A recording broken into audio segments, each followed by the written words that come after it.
Hey y'all, welcome back to the Reading Stack. I'm your host Hunter, and today I've got 3 books I want to share with you as part of my 2022 reading challenge. As I said in the previous video, I wanted to read 53 books this year, and I still do. But unfortunately for the month of February, I've only been able to read 3 whole books, and so I definitely need to pick up the pace for the month of March, which is something I'm doing. But I would just want to share these 3 books with you a little bit. They're all good ones, all very valuable ones I got a lot out of. And so that's what I intend to do in this video. So the first book I finished last month, near the start of it. It's a pretty short book. It's On Guerrilla Warfare by Mao Zedong. Now, not to get all into who Mao Zedong was, because I haven't read those books yet to know a lot about what he was like and did when he was in power. I know generally there's a pretty pale portrait of him in the West, one where he allowed famines, millions to die. So I definitely need to know more about the guy, but in here this is really his writing in the 40s, I believe, when he, the communists, waged a successful insurgent campaign against the Japanese occupying army pre-World War II and into World War II, and then as well as the nationalist Chinese Chiang Kai-shek's army. And so it's really the manual and the tactics and the philosophy for how this group of little fighters kind of went next to nothing, using kind of bandit tactics to defeat these much larger, much more technologically advanced armies. And this has inspired a lot of much of what we see in the 20th century with small forces, the Taliban, the Chechens versus the Russians, so many small, irregular fighters versus, these huge armies. And there's some graph that exists out there. Generally, it's succeeded the smaller fighting the larger, and it's definitely through some of these ideas that he lays out. So I'd highly recommend that for anyone interested in martial arts, interested in military, because there's a lot of fighting philosophy, political way of motivating a group, and just how the underdog overcomes, basically. And it's just making sure you win every battle, and you only fight the battles you will win. So as he says in one place, make your enemy think you're going to hit him in the east, strike in the west. So there's a lot of good ways of looking at a fight and a struggle that he lays out. Next, we have The Dragons and the Snakes by David Kilcullen. Now, it's very interesting. He's talking about and it's a medium-sized book, but he's talking about the rivals to the West, the United States, Russia, China, North Korea, and Iran, how we've been at war for 20 years in the Middle East. The U.S. and the West mostly has.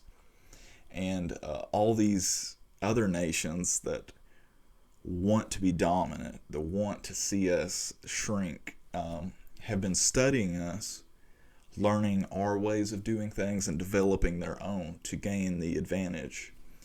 And it's very interesting to look at that and how they all have a very similar philosophy. They see our weak points, and they have built themselves to where they can exploit that weakness. So it's a very interesting book and analysis, and it makes a lot of these countries, they've learned to survive and to gain kind of strategic angles and victories on us through being like a bank robber. Is that he knows he has his watch, and they know the police response times when the West as the police gets their attention involved, and these countries know to be quick, to be very obtuse, I guess, and to where we're like, are we at war? Are we getting played? And they go very under the surface and in ways we can't, where we might be too democratically oriented, public image, whereas they can get away with a lot of dark things, a lot of things under the radar that give them, victories here and there as they grow stronger. So, very interesting book, especially with Russia invading the Ukraine and how that's gone so far. I don't know the future, how that'll go if you're watching this, of course, down the line in the future, but been very interesting to read his analysis of Russia and how they operate, and then to see how things have gone in Ukraine. As of March 7th, 2022, not very good for them, but very interesting. So I highly recommend that book, The Dragons and the Snakes, to learn about our foes, our adversaries and competitors. And then the last book I read, which was a very short one, it was a Platonic dialogue, Plato, and it was Plato's Euthyphro, if I pronounced that right, and it's Socrates giving a Socratic dialogue, talking with this guy Euthyphro, who's a prosecutor, and he gets in this situation where he's to prosecute his own father for the way he reacted against a murderer. They go into this conversation about what's right and good, that Euthyphro would have to know that to be ready to prosecute his own father. And then the conversation goes into piety and just how the gods see justice and things of that nature. Like, there's a very good question Socrates has, that you hear if you follow philosophy and theology. He says, is the pious being loved by the gods because it is pious, or is it pious because it is being loved by the gods? So it's kind of that thing, is it a good thing in it of itself and the gods see it, or is it a thing that because the gods say it's good, that it is thus pious or good? Like, the quality, is it inherent in the thing, or is it attributed to the thing? Anyways, I thought that was very interesting, and I'm reading another book that analyzes Plato's Republic, where Socrates is talking again. And what I'm starting to see is Socrates, a lot different than I thought, just learning in school, is he's a very tragic figure in that a lot of the people he talks with, he's a master at talking with them, at teaching them. But a lot of people, when they're faced with the truth, like Euthyphro was, they want to jet. They want to get away from that. They want to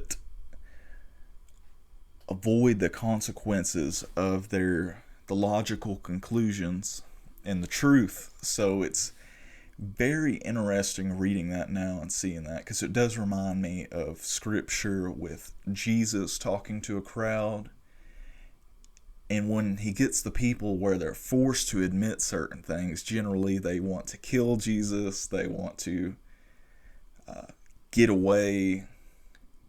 They really struggle with that, and I think that says a lot to us about human beings when we're confronted with the truth. Like that quote by Jack Nicholson, and I believe is it A Few Good Men, you can't handle the truth. And boy, a lot of literature really shows that when the light shines on us and we start to see things, it frightens us and we want to bounce. So very interesting, good reading this month. I hope to step it up next month, but I hope you like the update, and I hope you will maybe want to check out at least one of these books. Well, y'all keep reading. Y'all have a great day. Peace.